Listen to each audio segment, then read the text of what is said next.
right. Good morning, everyone. Welcome to Friday's webinar from Anika Digital. My name is Darren Wynn. I'm Managing Director of Anika Digital. We're going to be sticking to a similar routine to last week. So Anne, who's usually on host duties, she's still on leave. So she's down south at the moment. I think it's as rainy there as it is up here in Leicester. Co-hosting with me today, we've got Katie. Hi, everyone. Katie's going to be running polls today, making sure we do the recording and keeping us on track time-wise.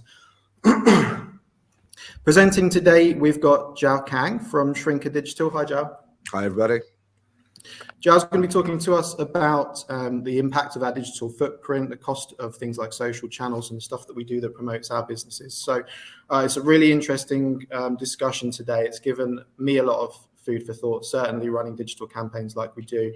And the ways that we track that, manage that, and how do we kind of reduce the impact that we have on the climate. So really interesting discussion. We'll have lots of time for questions at the end.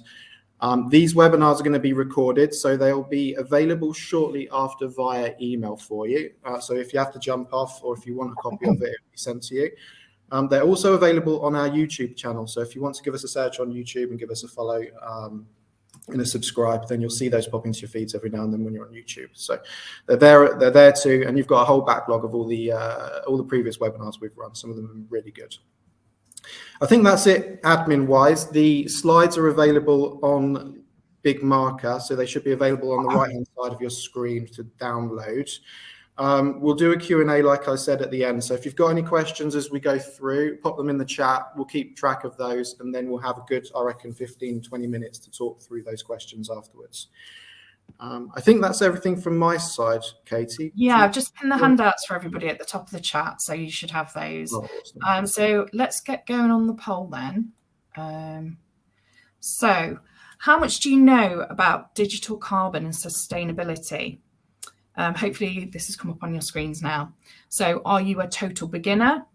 The second one is I know very little and need to know more. It is something we are starting to understand. I'm at a good level with policies starting to take shape. I'm advanced, but still trying to keep up to date. So we've got total beginner, know very little, starting to understand a bit more, good level, advanced, basically. So let's see. Oh, wow. Okay, right. So as it stands, there's 40% of our audience are total beginners. 13% saying, oh, you know, need to know more, don't really know enough, very little at this point. And then, oh, it's moved again, but it's about 39% now and is something we are starting to understand. But what's interesting here is people are saying, you know, they're not at a good level and they're not advanced.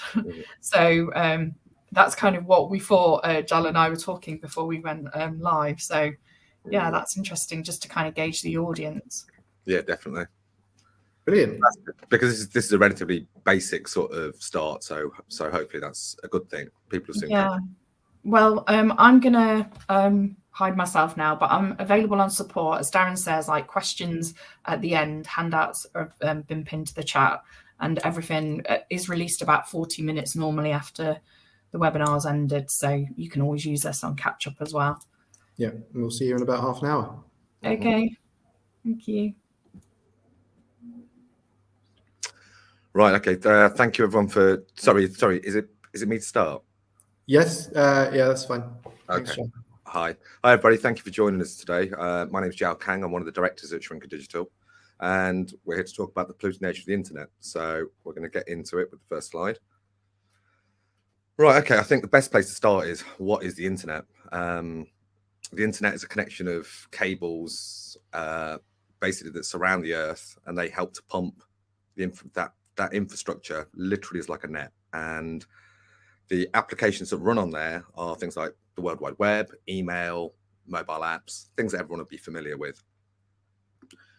What actually happens is that, as I say, it's a complex infrastructure of computers, servers, cables, switches, masts, antennae.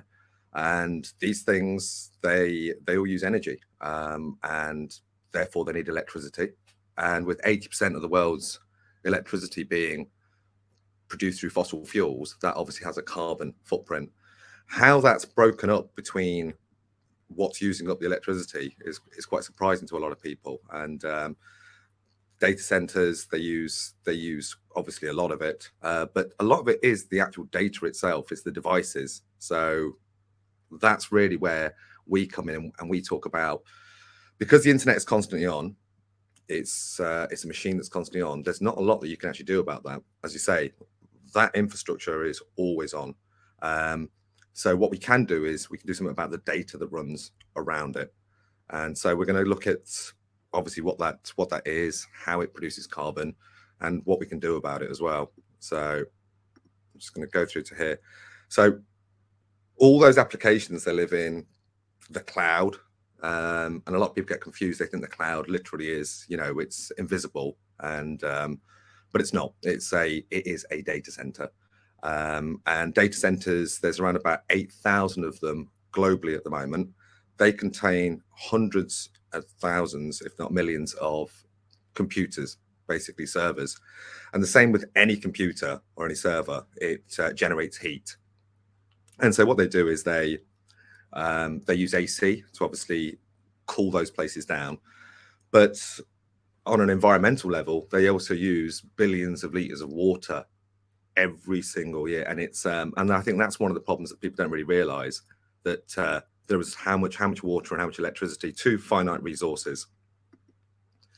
It's been said that after COVID, where everyone went online, the carbon footprint went through the roof, and now the internet is considered, if it was a country, it'd be the 6th largest polluter.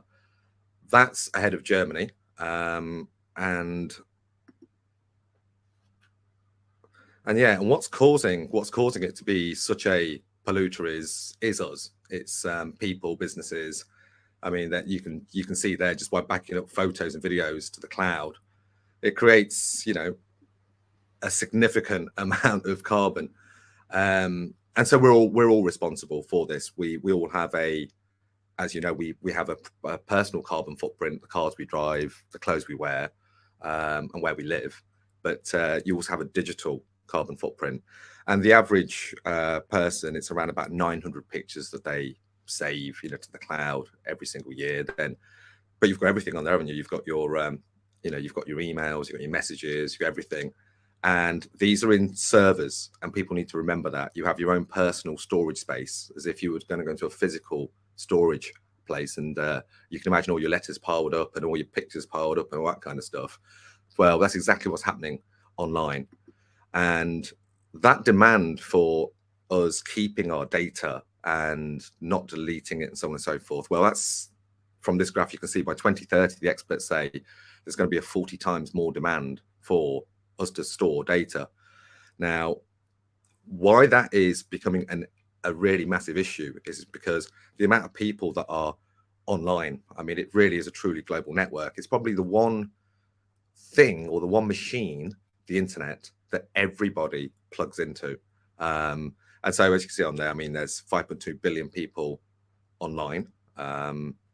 Mobile internet, which is a very interesting part of it, is because in places like India, South America, and countries that, really, and Africa, the majority of people, they access the internet through mobile devices. We use, obviously, laptops as we're using here. Now, that actually is 4 times more energy hungry than using a fixed line. So, when you're using TikTok, this, that, and the other, or whatever you're doing, obviously, and we factor that in when we're looking at things. We do look at where data is obviously collected from. So when you load a website, for instance, your images come from different parts of the world. So you could probably have a website where the CRM system is, over here. Your images are coming from a server in India. And that's also true of the people who are accessing your website. Depending where in the world they're accessing your website from, those use different infrastructures. Here in the UK, we're very lucky because we have 50% renewable at the moment. But the other parts of the world aren't like that. So obviously, when you're measuring all these things, you've got to look at, it as a global issue. We often say that you can't just say that I'm only weeing on my side of the swimming pool. If you have a website here that's been accessed by somebody else, you are polluting. A lot of the times here we hear this thing that we're only responsible for 1% of global emissions. and we should be proud of that. But we truly are a country that people, you know, want to come to. Football clubs are a brilliant example of that. So Liverpool Football Club, they get around about 19,000 people a month go through their website. 19 million. And that's a lot more people than go to Anfield, in a month. And so it's very important. You have to look at, well, and most of those people are in Asia. So they've recently done a study, actually. It's called the Red Way. And they are one of the first organizations to actually include digital as part of their Scope 3 emissions. For those people who aren't aware of Scope 1, 2, and 3, obviously I'm not going to go into all of them, but Scope 3 is important because Scope 3 are the emissions that basically your product or service, how that affects the wider community. So a great example with websites is if I have to go and pay a parking ticket on my council's website, but that website is not optimized or so on and so forth, and it's producing more carbon than it should, well, then me having to go and visit that's made me a polluter. And so that is that's basically Scope 3. Like I say, we normally go into this in a lot more detail, but for the sake of today, I'm going to try and whiz through things. Now, when I mentioned that we're storing data, we're not deleting anything, Loughborough University have done an incredible study, and I really think people should look into it. It's around about something called dark data. Now, dark data is literally things that people don't really take any responsibility for. So whenever we send an email and it has an attachment on it, it might be the daily report, it's an Excel spreadsheet for that day. Well, again, as we were saying, because everything gets stored, but if it's not being deleted, it's taking up server space. And it's estimated that actually 90% of the data that's within data centers is useless. It's basically replicated. It's old data. And as you can see from this, by just storing that, remember, because when you store it, it's being cooled down by electricity and the water. Well, you can see there it's responsible for 6.4 million tons of CO2. That's basically the same as Colombia's monthly carbon footprint. And that's just from stuff that nobody wants and nobody needs and no one's taking responsibility for. It, of course, raises the question that when people pass away, as we've all seen, their Facebook accounts are still live, their emails accounts are still very much alive, and they're not here anymore. So you can become, you can pollute long time after you're gone. And we believe that maybe it's time for either, people to be able to access on their loved one's part to actually delete their information, but might be important to put your user ID and password into wills. So any solicitors out there listening, I would, or lawyers, I would do that. Okay. The main part of today's conversation really is about how we use internet in the workplace, because obviously you have your own personal way of using it. We use it every single day when we're at home. But I think for the sake of today's conversation, a lot of people and a lot of the companies are on here. Well, how do we use the internet in the workplace? And it really is made up of, all the different things that we do, whether it's, creating documents, sending emails, maybe going to websites, producing things. But and then, you've got, all the other data that we deal with, because though we're primarily as a company interested in websites and email and media, things like that, but there are so many other bits of data. Somebody told me recently that a Formula One car every second sends 1 million bits of data back to its computers. And, that's all got to be processed and generated, and that, that's quite alarming. But, and so the average employee, I reckon, generates around about 46 gigabytes of data per day. And as you can see from the figures there, that, that's very significant, especially the larger the organization gets. But the good thing is that we're able to calculate a lot of these things these days. And so, by the way, in no way when we talk about anything that we're talking about are we on about not using, things like the internet or email or social media, because these are fantastic things. But the same as a car and buildings, you don't stop going in them or stop, driving cars. You make them more efficient. So one of the main things that people use within work is email. And I think that that's really where one of the biggest problems lies. And so we're just going to move on to that. And email is very, very polluting. When it was set up, the actual infrastructure and the way that it works, it wasn't meant for the amount of traffic that it actually gets. And so how does an email pollute, once you've obviously composed your email, you've got the page being built up where you've got your header, you've got your footer, you've got your email signature, you might have your company's picture on there, and all of that is data. In fact, every 2 words you write onto a page is a kilobyte of data. And so once you've composed your email, you've got to send it to somebody. And so as you send an email, it gets saved in several different places. That's because if your server went down, you were able to retrieve that email. And so you can imagine you've just composed your email, you put all the writing on there, you've made your attachment. So now you're about to send it. Now you've got to times that. And then whoever you sent it to as well, they've got it. It's on their servers and so on and so forth. And so what happens is the average email they've calculated through going through the wires and so on and so forth, at the very least it's around about 4 grams of CO2 is around about the average sort of email. But as you can see, as soon as you put an attachment on a signature, 50 megabytes is really where you can put onto a email. That's around about 50 grams of CO2. Now a lot of this sounds insignificant, and there was a book actually in 2010 called The Carbon Footprint of Bananas, if you remember it. And within that, funny enough, the guy who built the internet, it was his brother, wasn't it? It was Tim Berners-Lee and Mike Berners-Lee. And he was saying at the time that, look, we shouldn't really worry too much about email because it's pretty insignificant. But back then, there wasn't 333 billion of them sent every day.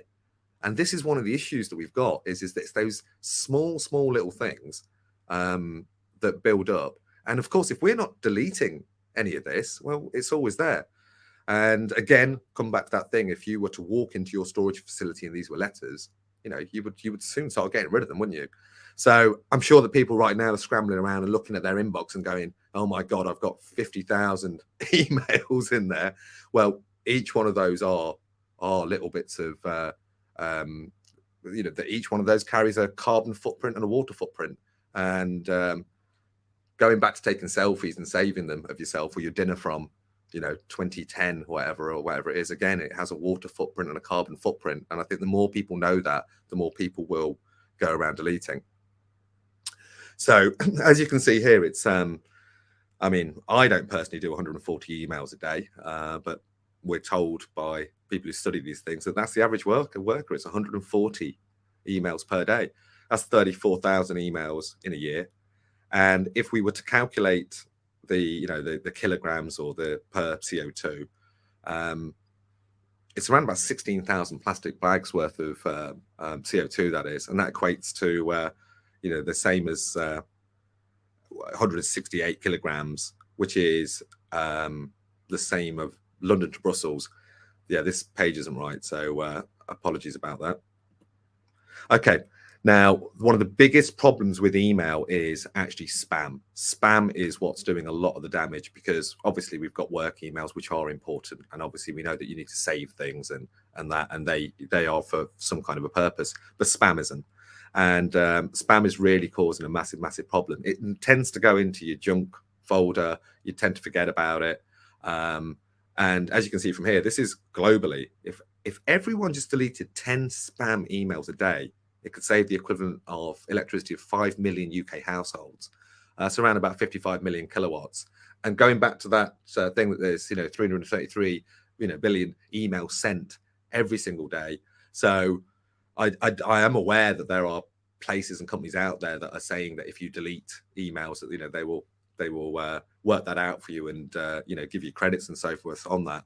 But I think it's well worth having a really good email policy, and hopefully that is because again, look at one of the email things that we do at the bottom, and it actually causes some problems because you think, oh, I'm being impolite, but we don't.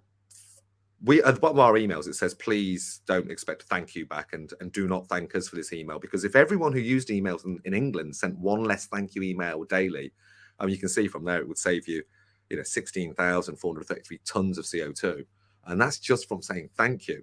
And so I recently went to I won't name them, but I walked into an organization to talk to somebody about sustainability, and they're responsible for looking at things in the future and places like that. So I walked into this place and I said that I was here to meet the particular chap, and the lady behind the desk said, "I'll just email him."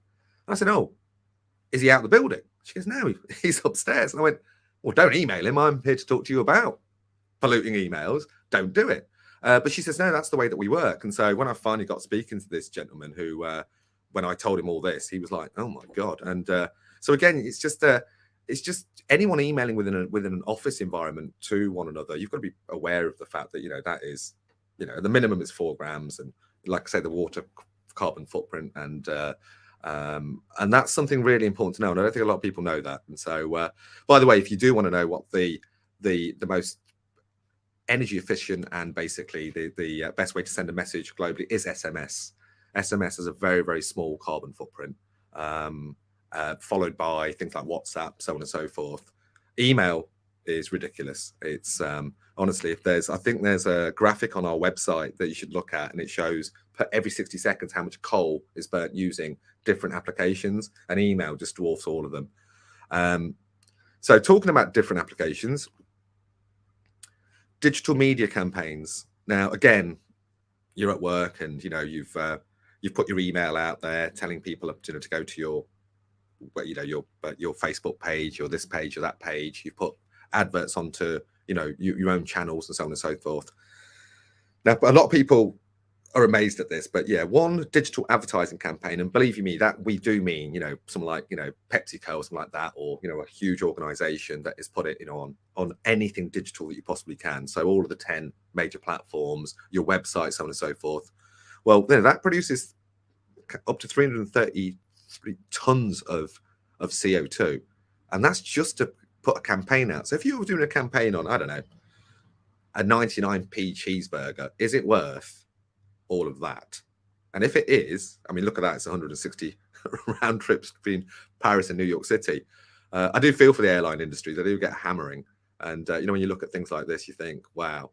But again, that's another industry that you've got to think about. You go to a website to do the booking, they send you an email, and you've got to get on the plane. So look, the point here is that, again, we're not saying stop doing all of this sort of stuff. It's just knowing that, if you're going to run a campaign, well, like with any campaign, if you were doing mail shots or doing anything else, you would know the carbon footprint of that, and whatever you cannot reduce, you would offset. So what can you consider when you are doing your digital media? The first thing, and it's something we don't really do these days, but optimization and lossless optimization. One of the reasons is that it's something in the middle, and but it's probably the best thing you can possibly do is actually try and reduce down the size of whatever you're going to send. Where that really comes in is because actually sending things that are smaller in data size, well, you could consider people's phone bills, because obviously they have data plans and so on and so forth. We call it data poverty. And we started off making videos for the NHS and the government and the police in multiple languages. And it was all over, social media and things like that. And when you're doing stuff in 20 or 30 different languages, that means you're making that advert again and again and again. And we had to consider a couple of things. One was obviously putting it onto these channels in the first place, because they have a compression built in. Secondly, the kind of demographic we were trying to reach were people that possibly didn't have Wi-Fi and were on data plans. And then obviously the associated carbon footprint of doing that. And so, I think it's all of these things can be done because we're examples of having done that. My brother's made TV adverts for 25 years, and he's able to reduce things down. So, that's part of the, we do run training sessions and so on and so forth on these things. Of course, you've got the downstream benefits. Anything that's smaller in size, it's going to load a lot quicker. Shareability is easier, as I say. On WhatsApp, there is a size limit, and we all know that you've tried to put something up onto YouTube, or you've tried to share it with people, and it's saying that it's too big. Reduce it. So doing that at the beginning is very important. Of course, it reduces the stress on the network. We all know, when you get in, at 5 o'clock, everyone's on the internet and it's slow. You try and watch Netflix or Amazon or whatever, and it starts buffering. Well, that's because, you know, the bandwidth, you know, is only so much. And, you know, we're pumping all these different, you know, bits of data down these channels, which again, you know, so the stress on the actual system itself and, you know, speeding things up. So let's try and move on to the next one. Oh, right. Okay, this was an interesting one. This was something that we came across recently. So going back to social media and, you know, putting a post out and things like that. So so we're picking on Ronaldo here, but an average post from Ronaldo on Instagram has such an immense reach that it consumes energy equivalent to powering 10 homes for an entire year. That's an average post. So he's just scored a goal for wherever he is in. He's gone onto Instagram and he's got billions of followers, and all those people, you know, going onto the thing, checking it out and all that kind of stuff. That's what it creates. And to put that into perspective, there's 45,000 Instagram posts being made every minute. And so if they were all as impactful as Ronaldo, it would be comparable to powering every single home in Washington, New York, and London for an entire year. And again, you've got to think, I mean, since I've been doing all this, I mean, it's not that I don't use social media, of course we do, but it certainly has made me think that, you know, what am I looking at? And, you know, idle surfing and all that kind of stuff. It's, you know, but again, we don't want people to stop doing all this, like I say, is because, you know, it's a brilliant way of getting your message out, and we know that it helps people in so many different ways. But again, let's measure it and let's do something to either do it more efficiently or offset it, whatever's left.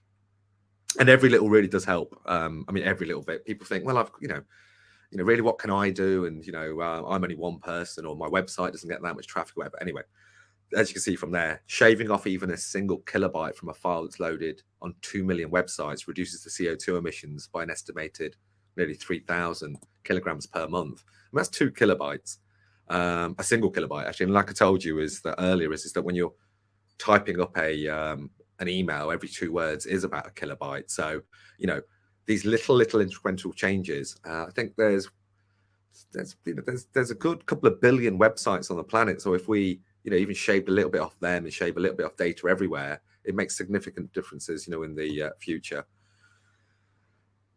This is a very poor slide, I've got to admit, because I don't know how much of this you can actually see. And I apologize, basically. I never said I was a genius at creating these things, but this is around about why you should be doing this, I'm guessing. And it's basically, so for the environment, obviously there's less energy required to transmit files, so that will produce less heat and less CO2, because remember, every bit of data, like I say, based on its size and where it's being stored, creates that.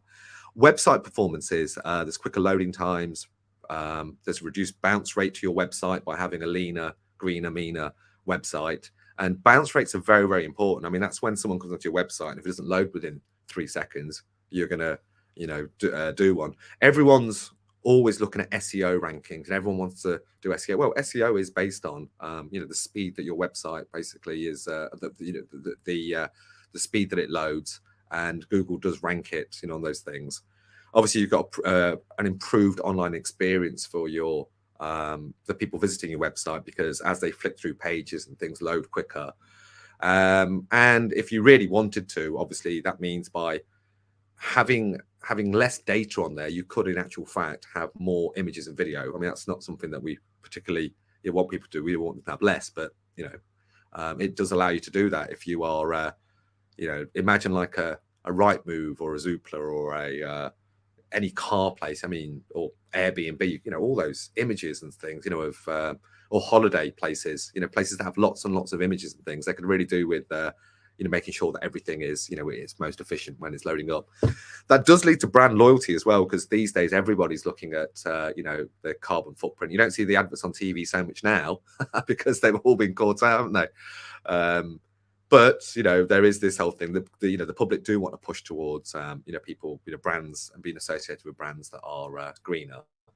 And that's the great thing about digital, though. It is something that you could do straight away. Like I say, if we all started deleting our emails right now, you know, we are helping the planet. It's a great PR story as well, because really, you know, you want people to come to your website, you know, you know, you want people to know that you are ahead of the game. You know, you didn't like I was saying earlier, I'm not picking on the council in any way, but by me having to pay a parking fine, go to their website, and it's really polluting, I'm thinking, well, what why don't you make it more efficient, rather than me having to worry about it and do things. And it very much is the next frontier of sustainability, we believe. I mean, we've done everything else, haven't we? We've done I'm sure you've all done a carbon calculator and you've been calculating your light bulbs and, like I say, how far you're driving in a car, so on and so forth. Well, data is going to be the next one. It really is. And so hopefully by, listening to some things like this, we can try and get ahead of the game before it becomes a real massive problem. Remember earlier on in one of the earlier slides, it said that it's going to go up, 40 times more demand and all that kind of stuff. And that it was the 6th largest, polluter as a country. Well, as you can see, basically, if we don't start doing anything about it, 20 years ago, this problem didn't exist. I mean, 2 decades ago, there wasn't, an industry around digital, and now look where it is. So, we want to get ahead of the game, and that leads me on to basically what we're doing about it, really. So we're Shrinker Digital, and we've, along with the University of Leicester, we created a website carbon calculator. So as I say, we're all familiar with regular calculators, type in all things about, your business, so on and so forth. Well, our carbon calculator, it basically, you can type in any website in the world, including your own, and it will give you its homepage, CO2, the amount of electricity. It will tell you what that equates to, the numbers in a car, and that's really just basically the start, so you get some kind of an idea. Now, it works on a traffic light system. There is red. Sorry, this slide is just that. I mean, I wasn't really going to pitch this. This was something that we threw in last minute, really, because we thought that, it is important that, where do you go from here? And this is a great resource. We're very proud of the actual calculator itself, and we're proud that we work with students to actually make it. So the University of Leicester very much were part of this, and, which is important because obviously a lot of this needs academic backing. Of course it does. And it helps the students of tomorrow not make the mistakes that we're fixing now, because a lot of this can be fixed if you just basically have better design, better websites, things from the beginning. So we proudly work with colleges and, and talk about this subject. And it really resonates with kids as well, because they tend to think that basically that they are not polluters, and it's the generation before, and then you go and hit them with this and saying, well, you're glued to your phone and you're on it, on TikTok, and you'd be amazed, honestly. There's an amazing article and thing that came out recently by a French company about how every minute on different social media things, or every hour, how much pollution it actually brings up. Really makes you consider, when someone's sitting there constantly like that. And hopefully the same as when you're driving down a road and you have a speeding sign, that stops most people from actually speeding or doing things. And I think very much in the way of this is that once you start to educate people, a lot of people will change the way that they go about coming around digital. So idle surfing, I saw an incredible stat that loading a website, it used to be that loading a website was the equivalent of boiling a kettle of water, but efficiencies have come around now, and now I think it's every 5 minutes online is the same as boiling a kettle of water every single time. So this hub that we've created, down at the bottom of it, it has, after you've found out about your carbon footprint, well, then you need to do something about it. And there are different things. We offer training, and which is a lot more, because honestly, this is a real run through. But we do training sessions, corporate sessions, talking to people. We're working on our own online, work and videos. We want to work with web designers and web developers, basically, who are sustainable. And Web Zero very much is a community. We want people to come under that branding or that umbrella, very much like Net Zero. So if anyone's out there in the digital world, is a content creator, anyone that creates websites and so on and so forth, we would love for you to become part of this. And obviously the companies that we help, we also want to put under the Web Zero branding. There is also, because we ourselves are content creators, obviously there's that part. But then the important part is once once you've done all this, we do audits to show you how much carbon and what resources are creating that carbon and what we can do. There's always an amount that you can't do anything about, and that goes back to what I said right at the beginning. Because the internet is always on, the actual machine, those 2 million cables that surround the planet, well, because that's always on, so you factor that in first. You can only do something about the actual data. Once you've done that, and we can reduce websites by up to, we've had the average is around about 50%, when you start looking at a website that really hasn't been properly optimized. But the parts you can't, you've got to offset. And our chosen offsetting, as you can see from the picture on the right, is it's mangrove planting. And we're very proud to be the official offsetting partner of something called UOcean 2050, which is about plastic pollutions in the ocean. Because we feel that with data and digital, like I say, because a data center uses around about an Olympic swimming pool worth of water every single day, and there's 8,000 of them, we think that finite resource, and by the way, that water, they don't then pump back out into there. You can't use that. What they actually do is their way of offsetting is by making sure that water is available in other parts of the world. But if any of you have watched, and I strongly recommend you do, February the 6th, there was a Panorama program about why data centers pollute. And it was showing the Colorado River, where there was one particular data center. You could see the water line had gone down. And the local residents were, they weren't very happy about their water being used, basically. And in London, during the hosepipe ban, you won't believe it, but data centers currently, and I think this is going to change, but currently they can still carry on using water. And so wherever these data centers are, they take energy from the local grid, which is one. And to put that into perspective, a data center daily uses the same amount of electricity as 100,000 houses. And now that's about the size of a large town. So imagine that is taking the energy from the grid to run and do all of its cooling down, and it's using the local water supply. So in some places, the houses have been put on hold. They can't build them because there's not the electricity supply. So again, we don't want more data centers out there. This is very important. I think that 8,000 is enough, and they're getting a lot of kickback at the moment, but a lot of people don't want them. There are, of course, renewable data centers, and they're getting more and more, and you should definitely do that. In fact, that's one of the best things you can possibly ever do, is to, if you want to reduce your carbon footprint straight away, is house your a website or data or whatever it is in a green data center. That reduces your carbon footprint by 10%. Instantly. However, there are issues with that as well, and because if you have a particularly fast website that needs to, like a betting website or something like that needs instant results, well, you need the grid for that, because the power intensity of that, whereas greener ones, they tend to not be as quick, and so you find a lot of places don't actually use them for reasons of speed. But hopefully, as the world moves towards more renewables, we're actually going to see that there are more and more of these green data centers. Right.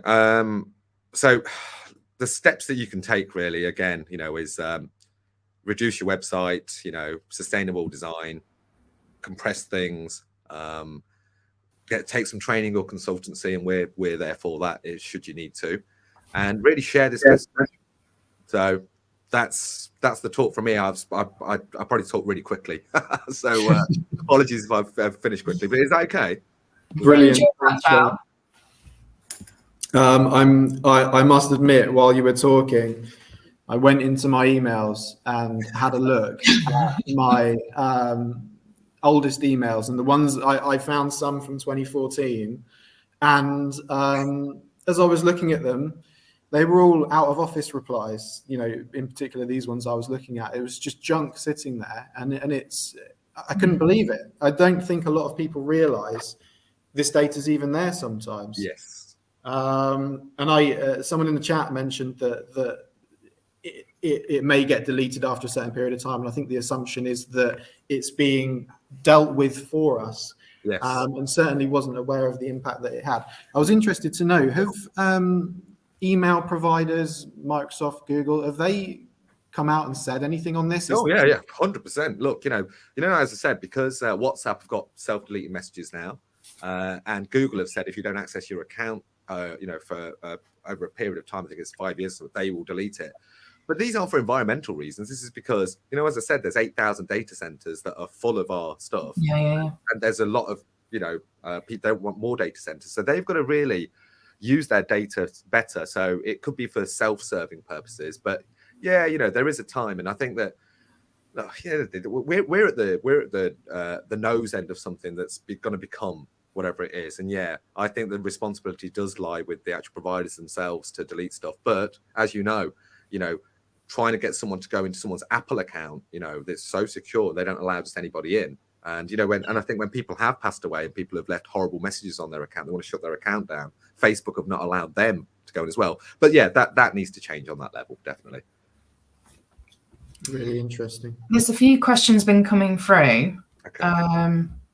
And there's a lot of thank yous, actually. They've really enjoyed the session. Oh, cool. This one's quite specific, Giles, so I hope I'm not putting you, we'll see how it goes. But how much CO2 is TB of data being backed up each hour, 24 hours a day? Seems quite... Sorry, repeat that. So how... It's in the chat. Let me just... It says how much CO2 is 2 terabytes of data being backed up each hour? I'm assuming a lot. Yeah. There are ways of calculating it. I mean, there are, like I say, if you Google this subject, you'll be amazed that there's so much out there. And like I say, there are, and if you're really interested in data itself and storage, then Loughborough University, I mean, they've got an absolutely amazing two professors are doing great work there around that data. I mean, I really don't know the answer to that question off the top of my head. I didn't even understand the question, so true. But, I think we'll try and get an answer back to you on that one. I've got to be honest. Right, there was some well, here we go. According to the latest estimates, there's 328 million terabytes of data created each day. Okay. Huge amount. There's even a word here called zettabytes, which is that equates to 120 zettabytes per year. And I mean, what I also find interesting is that we are now utilizing large portions of AI technology. Yes, ChatGPT is the most obvious one, which I assume is scraping data that's been left around the web in various different places, and then repurposing that and storing that. So we're actually in this doubling effect, I assume, of new data being loaded on top of old data.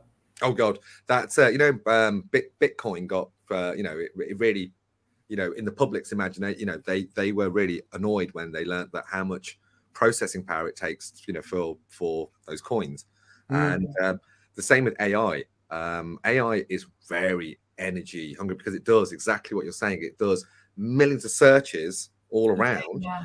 And it's bringing it back, just so that you can basically go, oh, look, AI wrote this, or it made a picture or whatever. And you think, hey, look, but again, I think it is really, really important that, we don't get caught up on the fact that, because I think before, everyone else came on and we were talking about, about what's the alternatives really. And if you think about it, digital really is the way forward. And there will be a time where, the data centers,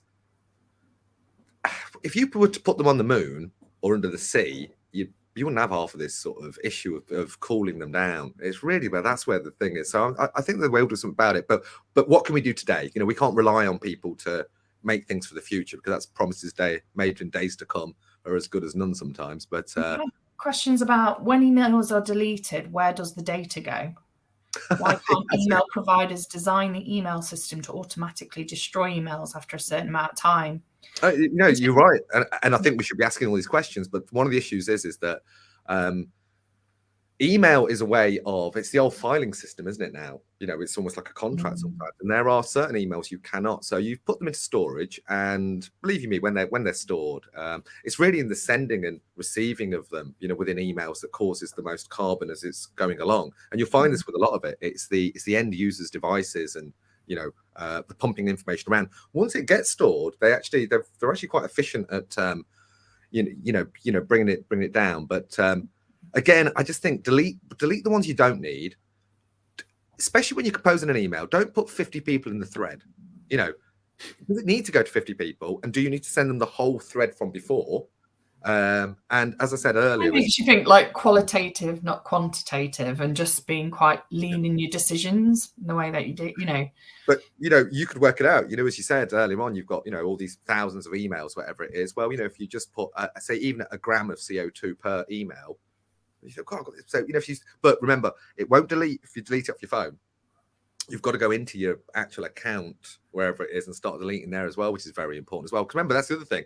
Your emails are here, they're on all these different places, aren't they, as well? So anyway, that's but email is really the one that we really focus on a lot with I mean, there's another question coming, like saying, in light of all this, where is the best place to store your digital data? For example, Google Drive, Dropbox, external hard drive. Again, I mean, it comes down to a lot of research, but certainly if you were going to store your videos to view, then YouTube really is brilliant, because that actually runs off really good renewables, and the data centers where they house their videos and stuff, and your videos will be are really good. There are, like I say, there are some incredible companies out there. There's companies right now that because the other thing, we said about information as it goes across the network. So obviously the first time you visit a website and the servers in America, wherever it is, but then the internet's quite clever and it stores the information in CDNs, which are closer. These, the little networks that are closer. So if I had my server right next to me here, that would be the shortest transfer. And remember, we used to have them within our own buildings.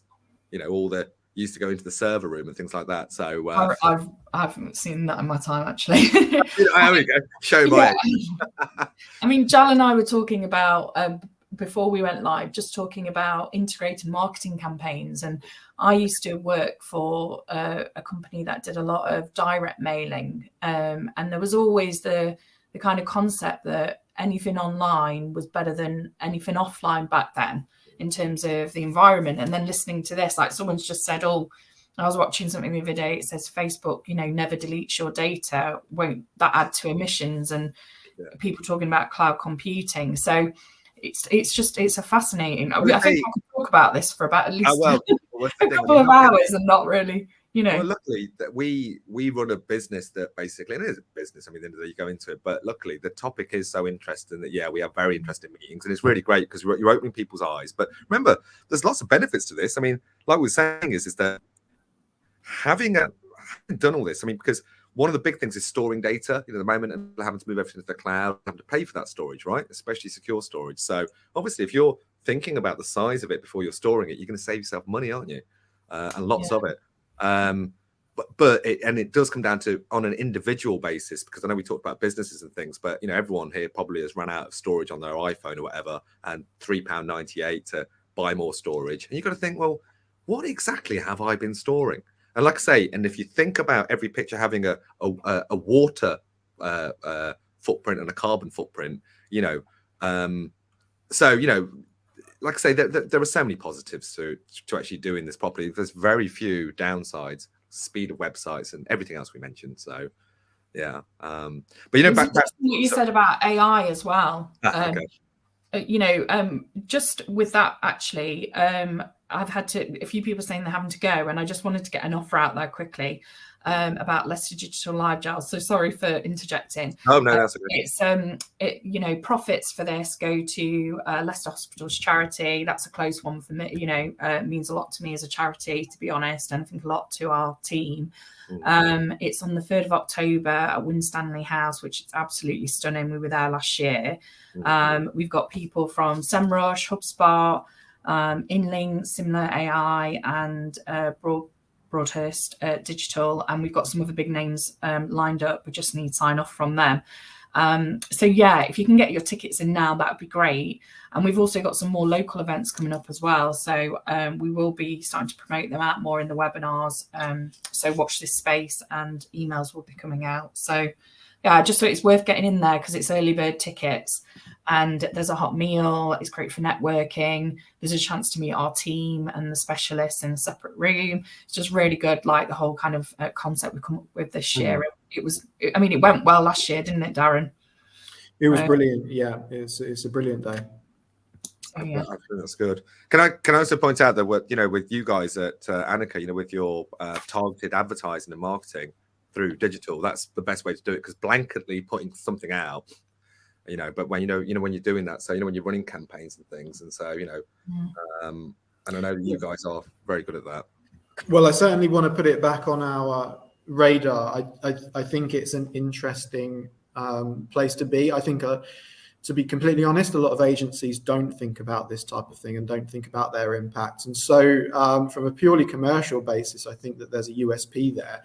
But certainly, I think we need to think about the type of campaigns we operate, how concise they are, how targeted they are.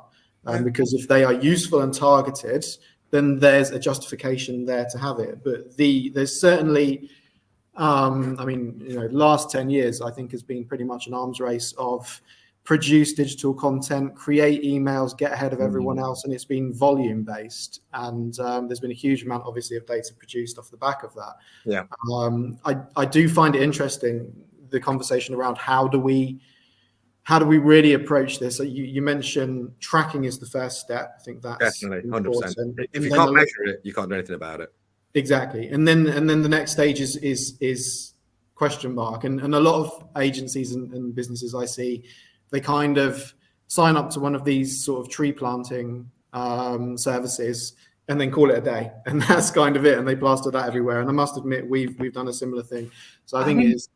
Yeah, there's a lot, from, if you're applying for tenders and then tick box exercises of, yes, right.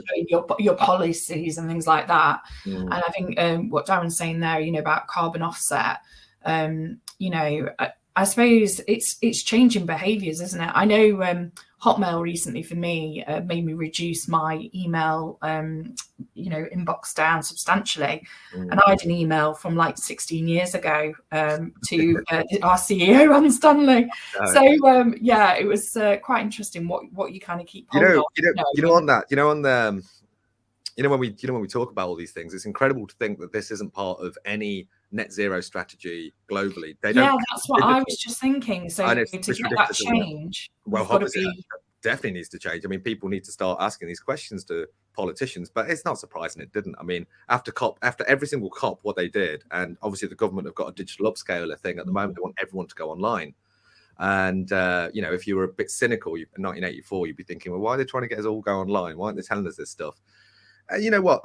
And a digital world in many, many ways is better. But I think anything that pollutes, and if I've got a website and only one person's come into it, I'm not madly responsible. But the BBC's website, for instance, you get millions of people going through that every single day. As soon as a news thing comes on or whatever. So the bigger companies should take more responsibility. They definitely should. And you should be.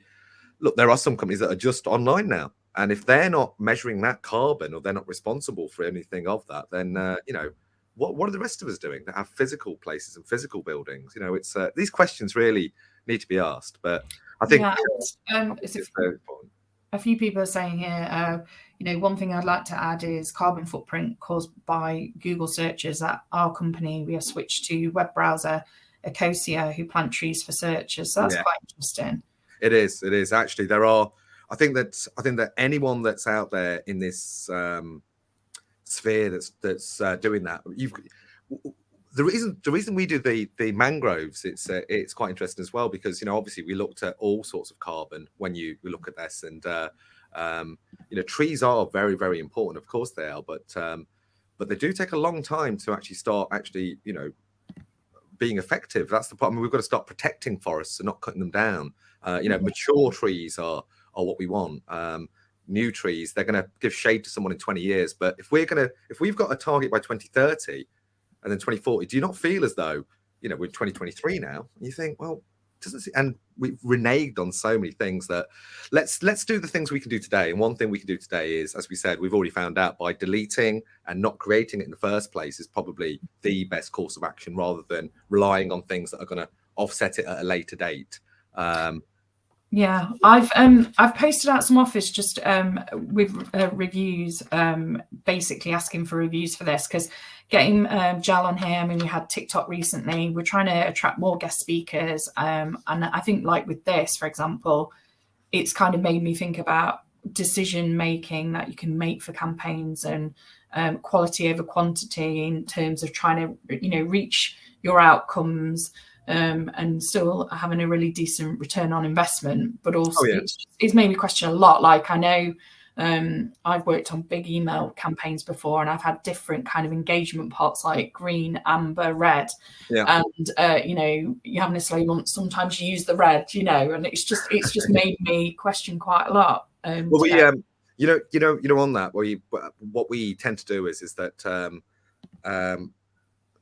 we tend to say to companies is, what are the resources that you have, at the moment? So, they might have PDFs and so on and so forth. And, there is really good compression tech out there that, that people should be using. But again, it's putting the onus, unfortunately, onto the person after it's been created. And I think a lot of this is right at the beginning. So we were handing out computer science awards recently to kids. And we've been told by some colleges that they want to start putting this onto the actual curriculum, teaching people sustainability within media right at the beginning. And we're very proud of that, because if the one thing that we have done over the years is we've really been at the forefront of educating people about this first. But now, like I say, with the university, we're moving into actually the measuring part and then the fixing. And so, where our journey has been, one of getting, things like this and doing these talks, but we need more people talking about it. Which would be fantastic for us as well, because it's quite a lonely place, Yeah, it's kind of, you've got to be in front of governments. And I think as well, like, obviously we're in the UK, but I used to live in China, and I was just thinking about that, like, in terms of, mass populace and like, everything off the back of that as well. So, well, remember when I said about that it's 4 times more polluting to access through a mobile device than it is through your thing. So I think little practices like that. But look, the one thing that is really important is that the internet is brilliant. Social media is brilliant. I mean, honestly, we don't want any of this thing to go. It's helped so many people around the world. It's made the world closer. But we're saying, we're not saying don't do it. Do it sustainably. But if you are a huge online presence and you're producing, there's I won't give the name away, but there's a famous fast food restaurant run by a clown. And they basically they're responsible for 365 million tons of CO2 through their website, and it draws 6 million kilowatt hours from the grid. And that's the thing. The key there is that the CO2 that they get about 495 million people go through the website every single year. So the CO2 it's producing is one thing, but why are they? So everyone who's gone to their website, the amount of electricity that's used up, it's 6 million kilowatt hours. That's the equivalent of boiling 59 million kettles. Now, we all know through fuel poverty and things like that, a kilowatt hour is around about 35 pence at the moment. If you've got 6 million of them, that's not insignificant. But you don't pay for that when you have a website, do you? You pay for the hosting. You pay for this. You don't pay for. So that's us guys, by doing it. So yeah, like I say, the whole thing. And honestly, if we had a day to talk about this, we could explain. Yeah, I feel like that. Yeah, we don't. Yeah, so that's. But I do hope people have. I hope this is an eye opener, and please, go to the Web Zero website. We're always up for a chat, and we want as many organised, and we want local organisations as well, because I think this is a real benefit to whoever's listening on here, because you're one of the first sort of people within your industry or ever to actually be hearing this. So to get ahead of the game is really important. You can be really leaders in your industry, and so I really do hope people go to the website and give it a bit of love. So it's quite interesting, Giles, how it seems like in terms of stakeholders, you're working very closely with universities. Yes. And obviously then, in my lifetime alone, you see that, there's a kind of a slight delay before it kind of gets more into the government kind of rhetoric and messaging and the policies, basically. And then obviously there's usually lobbying and things like that. Oh, yeah. It's you've got to plan for these things well in advance. You try and go to any council or anything like that, and they say, oh, yeah, we have to do something about it, but it's not within our budget for this year. And then by the time it gets to the next part, and it's very, very frustrating. So what happens is we haven't just started talking about this today. We've been talking about this for a long, long time, back when we were making the videos. My brother and I, we started along with the other directors about 5 years ago. Like I say, we were a marketing advertising company. We were creating adverts. But as we then So yeah, we made adverts for golf, and it was God, the good old days, making golf course adverts and having to go there and all that kind of stuff. But when the pandemic hit, because we'd also been doing the we're very proud of our multiple language work, and we're one of the first companies to put sign language on things. We believe in that, but like I say, it's amazing, isn't it? We were considering digital poverty, and that's what's led us to actually being environmentalists in this area now. But it didn't come around by accident. So we do know what we're doing, but we need more people to come together. We need bigger brains. Some of the questions that have been asked in here, like I say, are fantastic, and I would love it's kind of like that one that I asked you, it's probably a bit too much, but it's just having the calculators available and understanding how to offset the work that you're undertaking and doing, isn't it? And having that accountability. Well, there are people in our team, but basically that can answer this, and we've got some very, very clever people. I really am more of the forward-facing, so I get to do things like this and talk to people. But so I mean, if there are any specific things and that we can take away and I can get them answered from somewhere, certainly, I would love to do that. We've had another comment. Thank you, Jal. This was interesting listening and informative, mindful, great awareness, and great for sustainability. And someone else saying, brilliant, thank you. There's quite a lot of Charlies there today as well. Oh. All right. So Charlies in our audience. So I think we've hit 10 o'clock. Is there anything else, Darren, you want to add in? Or? No, just to say thank you, and it was really useful. I've actually put on my to-do list today to go delete all those emails, and I've also put on my footer a little note saying no need to say thanks, and then I've put a little quote on how much. Sorry. On that note, can I just mention that basically that if you do want to do any of this stuff, it's good to basically have a measurement at the beginning, then what you did, and then what that became, and we do certification on that. So when we reduce the website down, we actually give you training and then certificates, so you can put out to the world to show that you have a sustainable website, and that's the aim. We're going to start to have pages that are going to list sustainable websites and not so sustainable websites. Okay. Because we can do searches on companies without ever meeting them, because of the way that which is scary, by the way, because we can do it on anyone. So but the great thing is we want companies to not only do it, show the same, how much carbon they've reduced, and then have accreditation. So certainly that's all on the website, or email us, and that would be great. Brilliant. Well, just so everyone's aware, so hopefully you've got your handouts, but the recording will be available probably in about 40 minutes time, up to an hour. We'll work on this quickly so you can watch it on catch up. And as Darren says, we do have a YouTube channel as well, so we do put things on there. And Jal's just come back to the page showing all of their contact details as well. So thanks ever such a lot. It's really nice meeting you. Thank you. Okay. Fantastic. Thank you so much. Now, but all right then. Okay, bye. Yeah, cool.